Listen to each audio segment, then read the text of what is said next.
sejahtera untuk kita semua.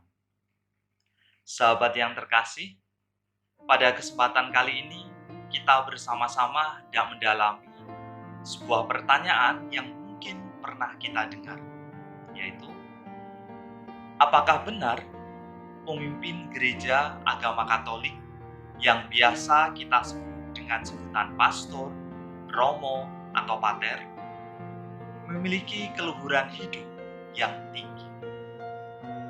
Bagaimana penjelasannya? Mari kita ikuti selengkapnya. Sebelum kita mendalami konsep imamah dalam gereja Katolik, mari kita melihat terlebih dahulu konsep imamat Yesus Kristus sebagai dasar dan sumber hidup seorang imam pemimpin dalam gereja Katolik. Dalam ajaran iman gereja Katolik, Yesus Kristus Sang Putra Allah turun ke dunia untuk melaksanakan tugas penebusan bagi manusia. Tugas ini adalah tugas pendamaian antara Allah dan manusia yang telah rusak karena dosa. Karena tugas perdamaian ini, Kristus digelari sebagai Imam Agung menurut tata imamat Melkisedek.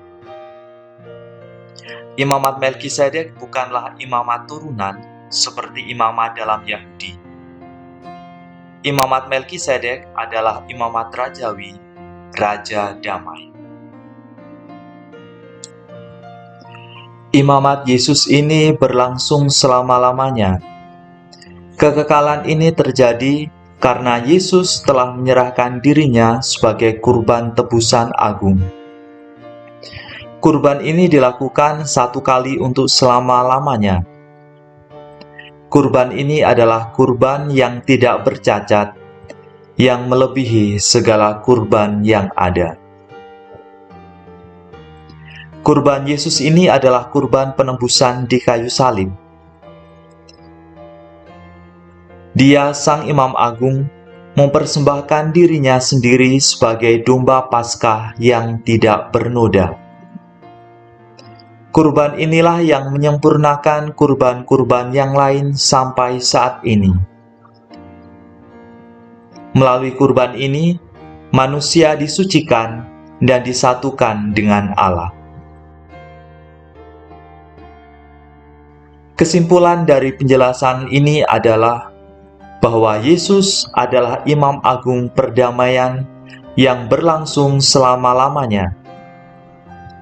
Rahmat keselamatan diberikan kepada manusia karena kurban agung, yaitu dirinya sendiri.